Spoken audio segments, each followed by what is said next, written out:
Ako po, alam na alam ko, kasi kumpare kong buo si Martin, kumpare kong buo si Saldico.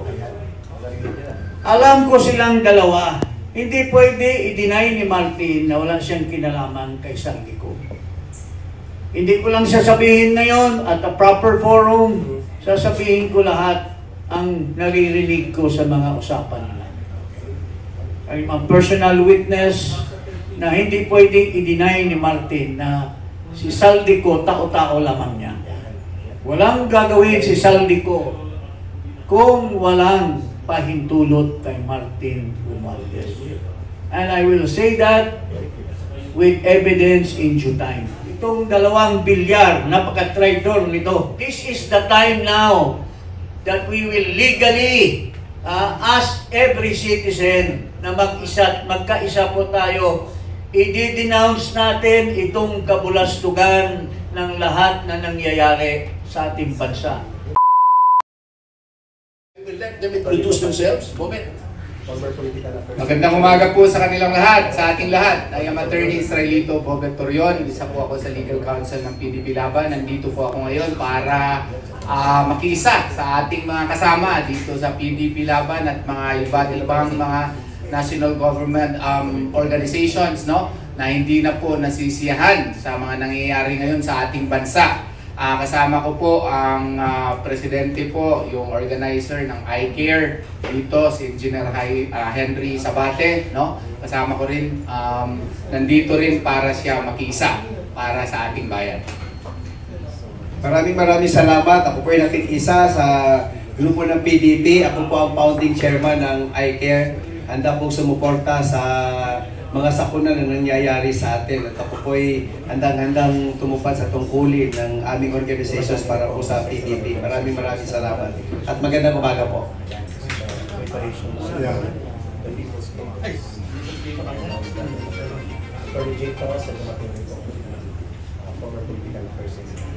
Magandang umaga po sa inyo lahat. Ako po ay nainyayahan ni aking kaibigan, partner ko doon sa pag-impeach kay Andres Bautista at kapartner ko rin sa pagsampa ng ethics case against sa Hontiveros. Ito lang po ang masasabi ko ngayon. Kami po ay hindi bago itong panawagan na ito. Yung grupo ko po, yung Marcos Alice Jan Movement, at saka yung Inday Cares na pinamunahan ni Karen Poblete at yung mga kasama.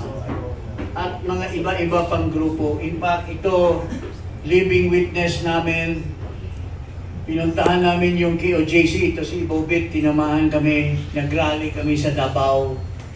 At kami po nag-umpisa nung maisog pero hinijack lamang ng ilang tao. Nawala na tuloy ang leader ako ni Presidente Duterte. Mga kababayan, ako po, alam na alam ko, kasi kumpare kong buo si Martin, kumpare kong buo si Saldico. Alam ko silang dalawa. Hindi pwede i-deny ni Martin na wala siyang kinalaman kay Saldico. Hindi ko lang sasabihin ngayon at a proper forum, sasabihin ko lahat ang naririnig ko sa mga usapan nila. I'm a personal witness na hindi pwedeng i-deny ni Martin na si Saldico tao-tao lamang niya. Walang gagawin si Saldico kung walang pahintulot kay Martin Romualdez. And I will say that with evidence in due time. Mayroon po akong mga nilapit na mga congressmen na humingi at sasabihin ko po yon later on. So, yun lang po. Pero nasaktan po ang damdamin ko nung nangyari sa Senado. Kasi may mga traidor. Itong 2 bilyar, napaka-traidor nito. Alam mo, malaking tiwala ko dyan kay Manny Villar at kay Cynthia Villar. Noong una pa lamang, mga kababayan, noong 1998, nung tumakbo si Villar, walang-wala yan. bankrupt na yung kumpanya niya. Pero tinulungan namin maging speaker, nagbigay siya ng 100 million kay ERAP as contribution. Dapat si Bibit Wabit ang maging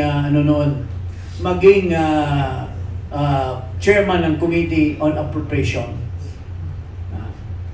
Pero hindi, si Bibit Wabit sana ang gustong ni ERAP na speaker dahil magkaibigan sila. Pero nakapag-contribute si Villar at doon nabuhayan ang kanyang negosyo. Pero dito, tinulungan ito si Camille Villar ni Sara Duterte. Pero ano ang kapalit?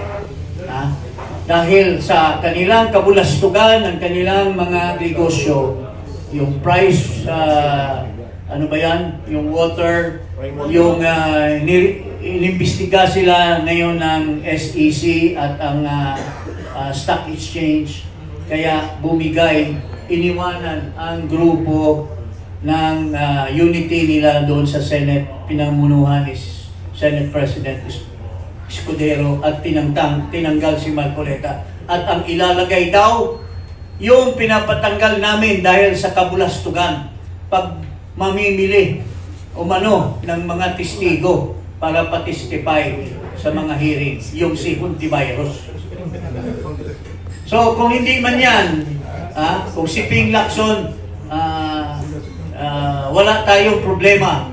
Pero kung ibang klaseng tao ang ilalagay dyan, walang kredibilidad, lalong mababaon ang ating bansa. Mga kaibigan, ito lang masasabi ko. Sila lahat ay nagsasabi na, si Marcos ang may pausimuno nitong pag-discover nitong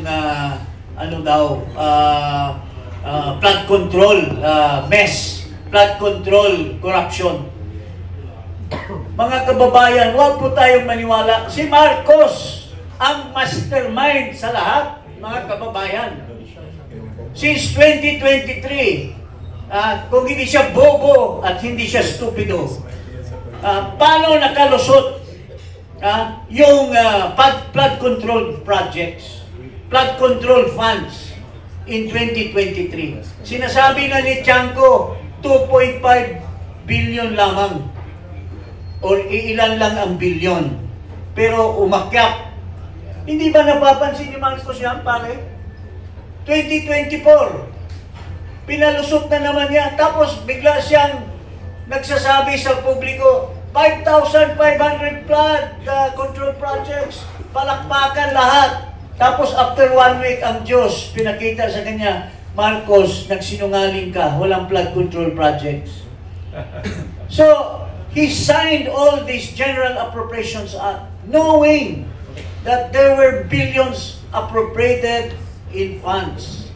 And yet, pinalusot niya. In 2025, ni-raise na yung mga blanco doon sa BICAM. And yet, pinirmahan pa rin niya. So, may pera kaya na malustay? Kung hindi, sa kabubuhan ni Marcos, napirmahan niya yung General Appropriations Act. Ito pa lang ang sasabihin ko ngayon, but marami pa. Kaya nga po, nananawagan kami. Hindi lang ito ang rally na sinasalihan na namin. This is the time now that we will legally ask every citizen na magkaisa po tayo. I-denounce natin itong kabulastugan ng lahat na nangyayari sa ating bansa. Ayan, pumunta na naman sa Cambodia. Anong gagawin niya doon? Magliliwaliw lang.